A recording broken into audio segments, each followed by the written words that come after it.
مين اللي قال ان الاخ سند وظهر؟ لا، اخوك ما هو سندك ولا ظهرك. سندك وظهرك هو ربنا سبحانه وتعالى، وبعدين ابوك وبس. لا اخوك ولا عمك ولا ابن عمك ولا صاحبك، مفيش حد بدول سندك، واولهم اخوك. ما هو السند ليك ولا ظهر.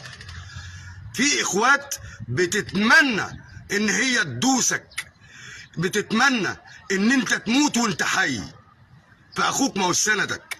اخوك الوحيد اللي لو عنده مال الدنيا بيبص لك في الكيس اللي انت طالع بيه لاولادك وانت على قد حالك، بيبص لك دايما في اللي بيدخل لك وفي رزقك. شوف، لو عنده مال الدنيا هو الوحيد اللي بيحقد عليك. ما تقوليش اخوك، لا، قول ابويا سندي، وربنا سبحانه وتعالى قبل ابوك هو السند الوحيد. ما تعتمدش على اخوك في حاجه.